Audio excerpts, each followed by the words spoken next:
हर्ष पराशर जी, पुष्कर राज। राधे राधे गुरु। महाराज जी, मैं पुष्कर राज से आया हूँ। महाराज जी, आप कह रहे हैं महाराज जी कि भगवान ने ये सारे युग मतलब अगर समाप्ति करने तो बनाए क्यों?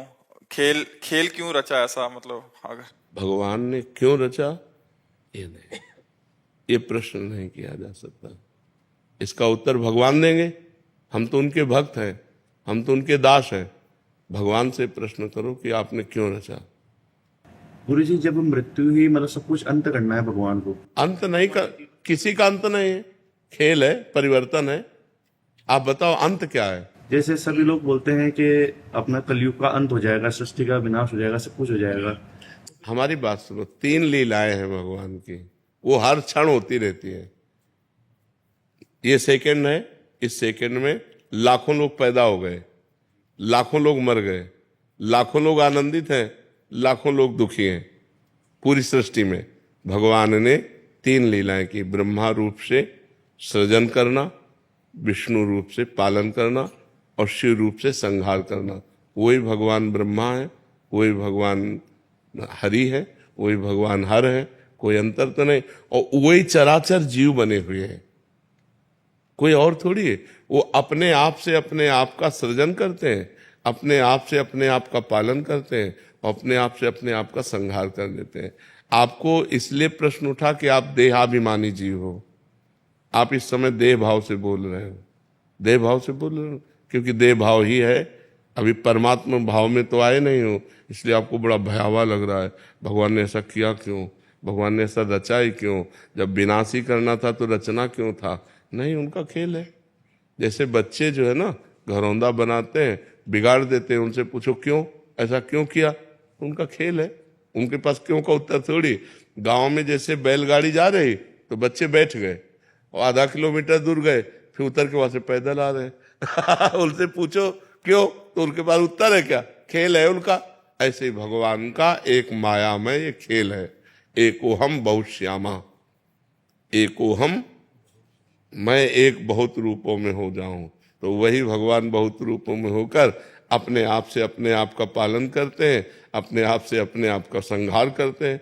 कोई दूसरा हो तो उनको दर्द की बात आवे, वो अपने आप में खेल रहे हैं। आग भी वही है, मृत्यु भी है, सब कुछ हरण करने वालों में मृत्यु मैं हूं। तो कोई दूसरा हो तब हो ना, अपने आप से अपने आप को खेल। जादूगर अपने आप को काटता है, अपने आप को दुनिया का दिखाता है नाना प्रकार के, उसको कोई ना आश्चर्य होता, ना कोई दुख होता, ना कोई सुख होता है। ऐसे ही भगवान को ना कोई आश्चर्य, ना कोई दुख है, ना सुख। अनंत तो ब्रह्मांड एक संकल्प में अपने आप में रच दिए, आप ही बन गए, आप ही पालन कर रहे हैं अपना, और आप ही अपना विनाश कर रहे हैं। तो उसमें परेशानी क्या है? परेशानी हमारी है जो हम आपको भूल गए हैं। आप कौन है?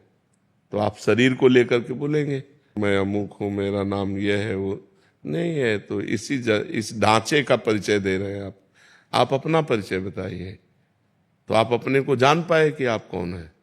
जब अपने को जान पाओगे तो आप ही हैं उत्तर देने वाले, आप ही फंस गए हैं।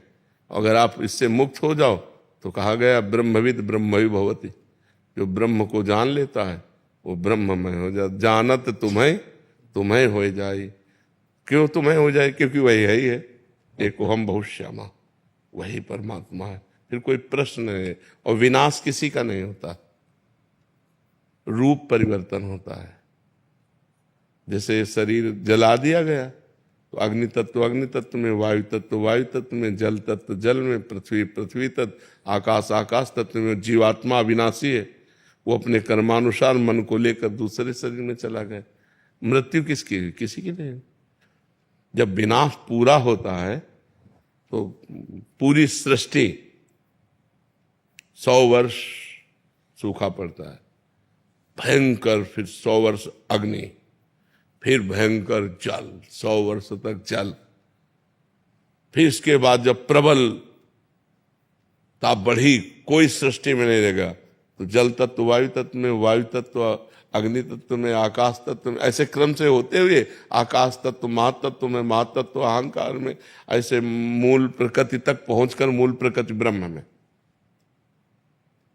कुछ नहीं नष्ट हुआ। सब अपने अपने स्वरूप में आते हुए चले गए। फिर जब सृष्टि हुई तो ब्रह्म, ब्रह्म से मूल प्रकृति, मूल प्रकृति से त्रिगुणात्मिका प्रकृति, त्रिगुणात्मिका प्रकृति से महातत्व, महातत्व से अहंकार, अहंकार से पूरी सृष्टि। वही फैल गया, वही समिट जाता है। समिट जाना विनाश है, फैल जाना सृष्टि है, और जितने दिन फैल के खेलते हैं वही जीवन है। इसीलिए तो जब ज्ञान हो जाता है तो पूरी सृष्टि से राग खत्म हो जाता है। कुछ नहीं, कोई 10-20 नहीं है, यहाँ एक ही है, एक ही परमात्मा का सारा खेल चल रहा है। वही आप भी हैं, लेकिन आप अपने को जान पा रहे हैं। मैं परमात्मा कैसे हो सकता हूं? तो आप देह भाव से बोल रहे हैं। स्वरूप में आइए, स्वरूप कौन है? स्वरूप कौन है? तो स्वरूप का ज्ञान है नहीं, तो इसीलिए देह भाव के होने के कारण जन्म मरण, दुख सुख, लाभ हानि, मान अपमान, जय पराजय ये भोगना पड़ रहा है। बड़ा कठिन है। इसीलिए भजन करो और मुक्त हो जाओ। साधन धाम मोक्ष कर द्वारा, मोक्ष को प्राप्त कर लो तो ये जीवन सार्थक हो जाएगा। नहीं तो फिर ये चलता रहेगा, पुनरपि जननम पुनरपि मरणम पुनरपि जननी जठरे शयनम। भगवान ने किसी को नहीं रचा, अपने आप से अपने आप को रचा है, दूसरा कोई नहीं है। आप देखो ये क्या है? पंचभूतों से बना हुआ शरीर है ना। पंचभूत कौन है? ये परमात्मा स्वरूप है, परिवर्तनशील है। और एक परमात्मा स्वरूप भगवान की दो प्रकृति है, एक परा एक अपरा। जो शरीर है ये भगवान की एक प्रकृति है, जो स्वरूप है वो आप है। वही जो आप में स्वरूप वही आप में, वही आप में, वही आप में, वही एक ही है। जैसे करणों के कारण देखने में बिजली कई प्रकार की दिखाई देती है। एक बिजली लाइट दे रही, एक बिजली हवा दे रही, एक बिजली ठंडा कर रही, एक बिजली हीटर में निकल रही। लेकिन क्या बिजली कई प्रकार की है क्या? कि ये बिजली गर्म करेगी, ये बिजली ठंडा करेगी, ये बिजली हवा फेंकेगी, ये बिजली रोटी बनाएगी। बिजली तो कई प्रकार की नहीं है, यंत्र कई प्रकार के हैं, करण कई प्रकार के हैं, उनमें वो पावर वैसे ही जाकर प्रभावित हो जाता है। ऐसे एक बिजली है। अगर संपूर्ण ब्रह्मांड में पूछी जाए तो बिजली एक है ना? और उसके करण कितने हैं? करोड़ों हो सकते हैं, करोड़ों करण है, करोड़ों प्रकार से उसका प्रयोग हो रहा है। ऐसे ही ये करोड़ों अरबों करण हैं, लेकिन इसमें परमात्मा का पावर एक है। अब करण है दुष्ट स्वभाव का रचा हुआ, अब वो दुष्टता ही करेगा, तो बोले इसमें परमात्मा कैसे हो सकता है? नहीं, परमात्मा ही है। वो करण के प्रभाव से ऐसा बोल रहा है। जैसा जैसा स्वभाव, जैसी जैसी प्रकृति, तो परमात्मा तत्व तो वैसे ही जाके बर्ताव कर रहा है। तो लगता है ये परमात्मा कैसे हो सकता है? ये परमात्मा कैसे हो सकता है? नहीं, परमात्मा ही है अंदर से। वो अपने को नहीं जान रहा है और वो उसका स्वभाव है। वो कर्म के अनुसार ऐसी स्थिति को प्राप्त होकर ऐसा बर्ताव कर रहा है। जैसे इसमें भी बिजली है और ये भी बिजली से चल रहा है। बिजली कितनी लघु हो सकती है और बिजली कितनी महान हो सकती है। बड़े बड़े मशीनें चल रही फैक्ट्रियों में, नहीं चल रहे, बड़े बड़े कार्य उससे हो रहे, तो एक छोटा सा पंखा भी उसी से चल रहा है, छोटा सा माइक भी चल रहा है। तो एक चींटी से लेकर ब्रह्मा तक सब उसी परमात्मा से संचालित है। वही परमात्मा है, दूसरा नहीं उसमें। और हम लोग द्वैत में ही फंसे हुए, दूसरा है, ये सब दूसरे हैं। हमारा परिवार, हमारा घर, मैं, शरीर, इसी अज्ञान की निवृत्ति के लिए अध्यात्म है। जब अध्यात्म, तो एक स्वप्न चल रहा है। जैसे स्वप्न में आपने देखा, बहुत सी सामान देखा, बहुत से व्यक्ति देखे, अच्छा बुरा स्वप्न देखा, क्या कुछ होता है क्या? तो ये कब पता चलता है? स्वप्न देखने के समय पता चलता है क्या? हाँ, जब हम जगते हैं तब हमको पता चलता है कि वो झूठा था, उसमें कुछ भी सत्य नहीं था, उसमें कोई नहीं था, एक मन ही हमारा केवल सब कुछ रचे हुए था। ऐसे ही जब हम ज्ञान में जागते हैं तो कुछ नहीं है, एक परमात्मा ही परमात्मा है। वासुदेवा सर्वमिति सा महात्मा सुदुर्लभा। बहूनाम जन्म नावन्ते ज्ञानवान माम प्रपद्यते वासुदेवा सर्वमित सा महात्मा सुदुर्लभा। बहुत जन्मों की साधना के बाद जब ये ज्ञान प्राप्त होता है कि एकमात्र भगवान वासुदेव ही विराजमान है, दूसरा कोई नहीं। सब वासुदेव, सर्वम खलमिदम ब्रह्म, सब ब्रह्म। अब कहाँ परेशानी? वो अपने आप में अपना सृजन कर रहा है, पालन कर रहा है, विनाश कर रहा है। ये स्वप्न है। उमा कहूं मैं अनुभव अपना, सत हरि भजन जगत सब। तो सपने में ये हम सब कुछ देख रहे हैं। एक जागृत अवस्था जो हम मान रहे हैं ये मोह की है। स्वप्न में अपने को सोया हुआ मानते हैं क्या?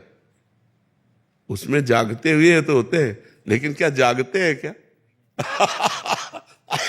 ऐसे ही मोह निशा सब सो अनिहारा। मोह निद्रा, अज्ञान में हम इस समय हैं, और जिस समय ज्ञान प्राप्त होगा, असली में जागना ज्ञान में होगा, तब आप देखना जब ज्ञान प्रकट हो जाता है एकमात्र भगवान ही भगवान है, कुछ नहीं। न कोई हानि है, न लाभ है, न जय है, न पराजय है, न उन्नति है, न अवनति है, न जन्म है, न मरण है। कि ये सब स्वप्न जैसा चल रहा है, भयावह स्वप्न चल रहा है। इसीलिए कहा जाता है साधना करो और जग जाओ।